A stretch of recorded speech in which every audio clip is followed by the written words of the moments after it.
Well, Jai Hind, Namaskar, and welcome to Vision India Forum, sir. Brigadier Ranveer Raghunath Vishnu Jatar, RV Jatar, the the non-Nigerian veteran from the 1962 China War, probably the oldest of the army veterans we have with the forum over the last 15 months. What dedication! It echoes in his actions. He graced us last year also around the same time of the year, along with General VK and General Vishnu and others who spoke on the 1962 war and other things. But today it's a monologue. It's a monologue of top army veteran Brigadier Raghunath Vishnu Jatar. He shall be speaking and taking us through his three wars, 62, 65, and 71. 62 is something which we hardly get to know much about because most of the people have gone. Brigadier Jatar is there with us. What an opportunity to hear him out. Over to you, Brigadier Raghunath Vishnu Jatar. Sir, you must be what, 93 now? No, I'm turning 90 now. Turning 90. Just going to be 90 in this October, coming October. So non-Nigerians, almost non-Nigerian now with us. Brigadier Jatar, over to you. Take us through the live action ground zero of 62 especially, and then probably could also speak on the other two that you were part of history. But 62 is something, 62 is something which people really need to learn from, because it's a war which we lost. And today, do we stand in a different situation with respect to China?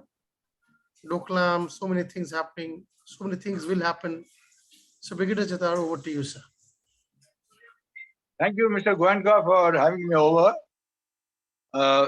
At the outset, let me clarify that I have not made any detailed study of the entire 62 war. Only that I was actually a veteran participant of the war in Ladakh. So I know a little bit about Ladakh from practical experience. That's what I will be talking about. And as I said, I would not like to mention anything about NIFA because I was not there and I'm not an authority on the subject. But Ladakh, whatever little I know, I'd like to share with the. Were you part of the Shaitan Singh Brigade? I'm sorry, please say again. Were you part of the Shaitan Singh Brigade? That's right. I will explain to you in a moment.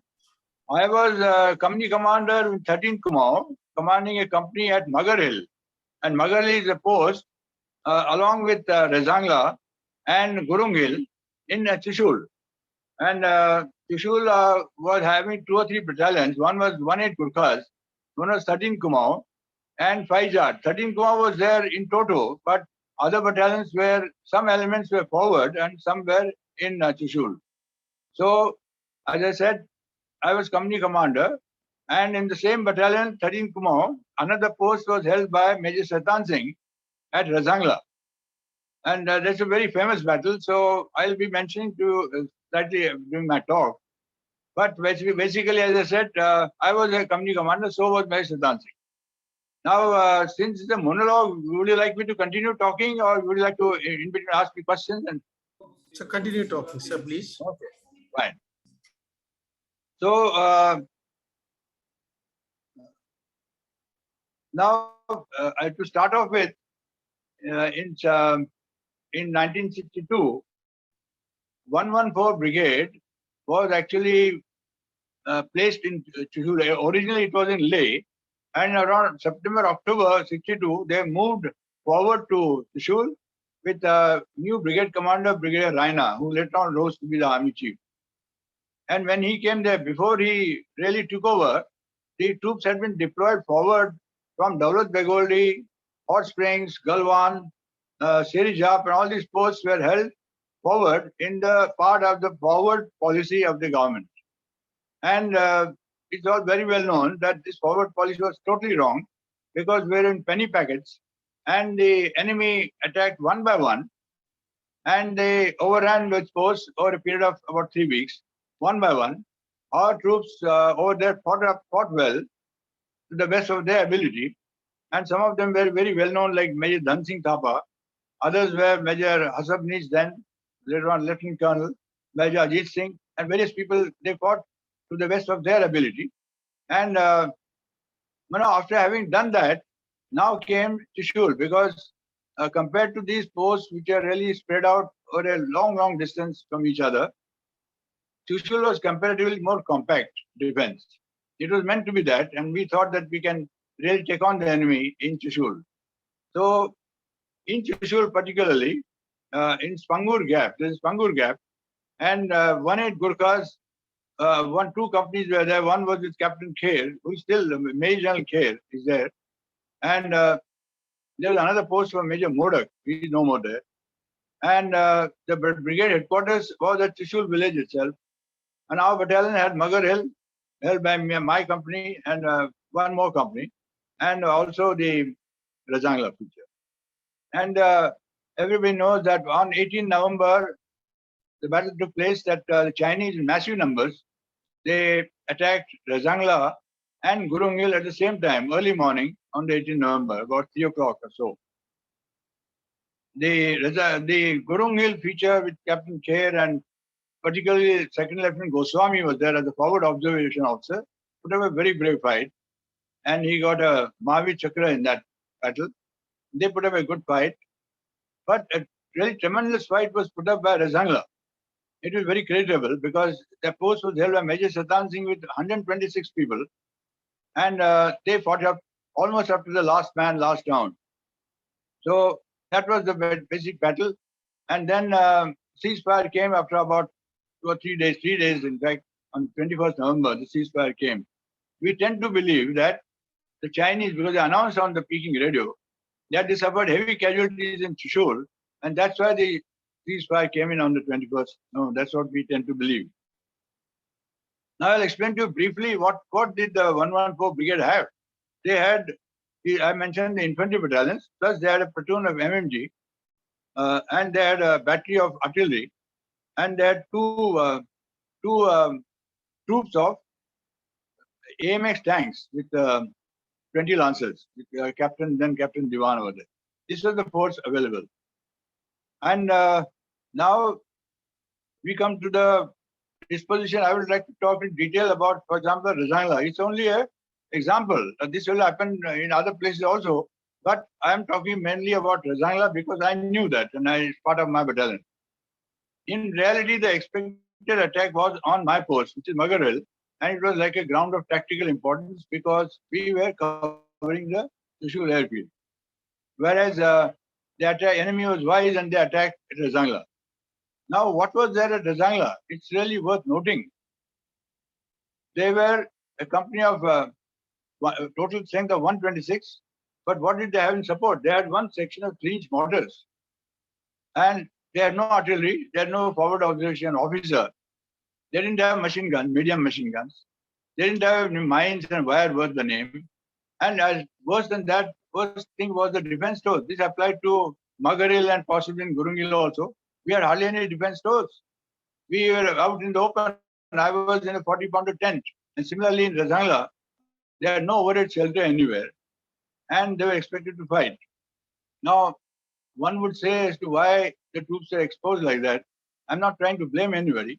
The fact remains that the Brigadier Rana had been given a task that he has to defend Trishul at all costs. Now, what does he do? He has whatever sources were available to him, resources. He did the best. Troops, the resources were coming in. Defense stores were coming in. More and more munition would have come with time. But at that particular time, they did whatever they had, they tried to put up on that. And that's how it happened. Maybe one can say, in hindsight, that perhaps the appreciation may have gone a little wrong as to why they ignored Rajangla. Well, I have nobody to comment that because that was the situation at that time, and the commanders thought whatever was suitable at that time. That is what Rajangla was. But they put up a tremendous fight, and 114 people died there, and they were the their frozen bodies were taken down after 3 months onto Trishul, and there's a big memorial has come about that. So I was talking about the Zangla battle. Now, if you allow me, I'll just cover, in my own perspective, what were the reasons for this defeat. And I would like to say here that this battle in Ladakh, or the war in Ladakh, was not a rout. I wouldn't call it a rout. We were defeated, yes.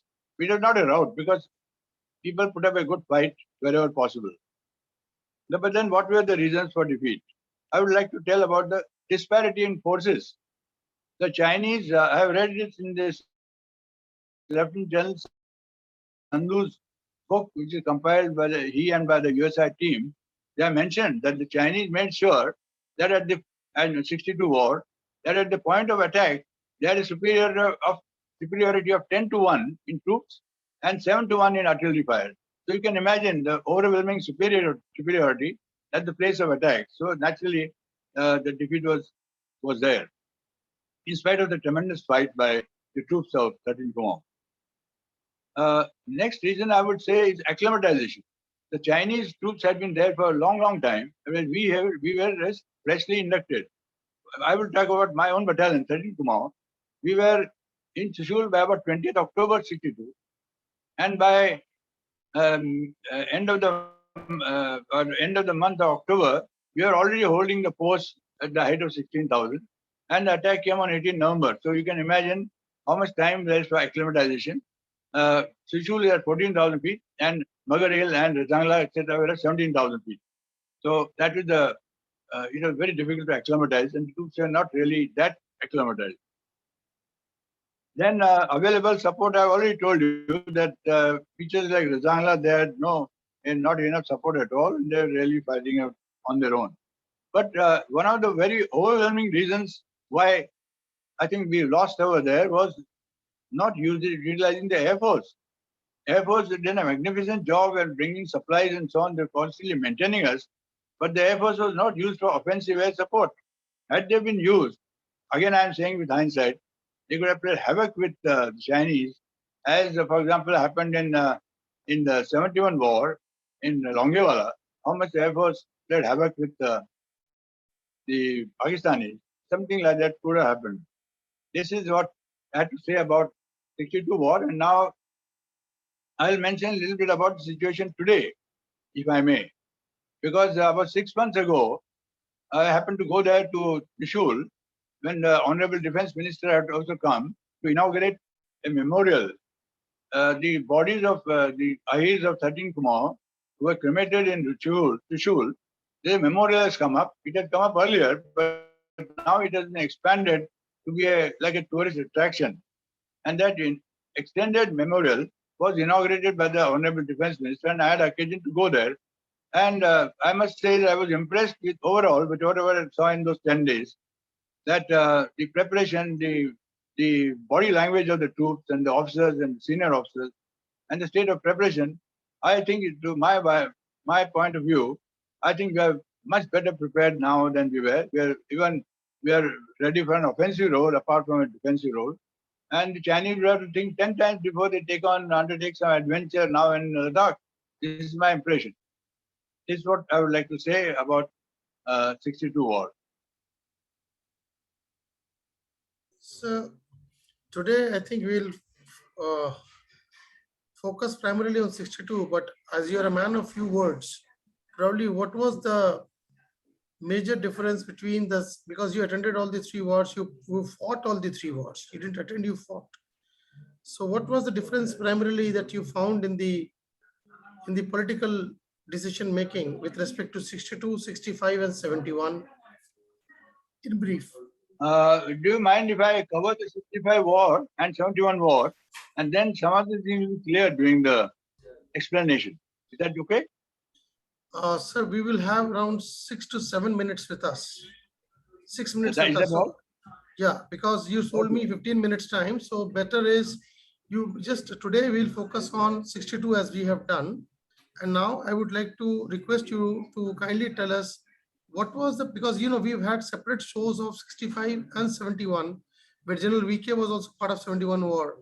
So 65, I think we had a big show So I would request you to tell me what was the primary difference you found in the three wars that you fought, 62, 65, and 71. Well, one of the things I would like to say here is that 62 war was really a defensive war, and 71 war was from our side was an offensive war. That's one of the main differences.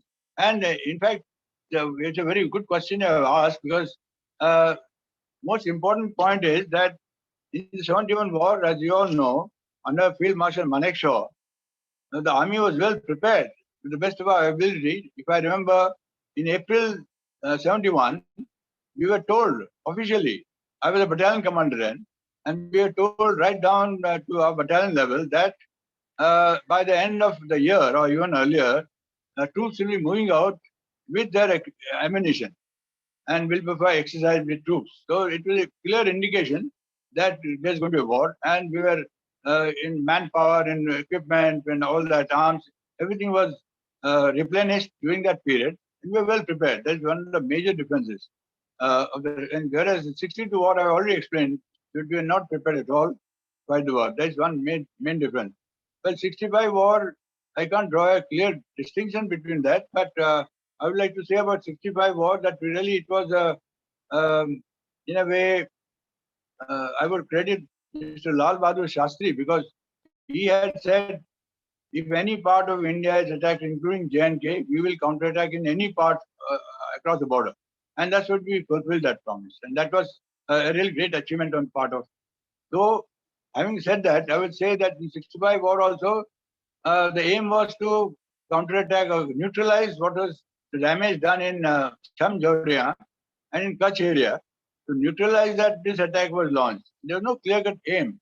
If anybody thinks that the aim was to capture Lahore, now we are not prepared for that, and we are not equipped for it, not prepared for it. So it was not that. But aim was only to teach Pakistan a lesson, and that itself, I believe, Field Marshal Ayub Khan was quite rattled when this attack took place. They were very sensitive to events of Lahore, and that's what I'm told.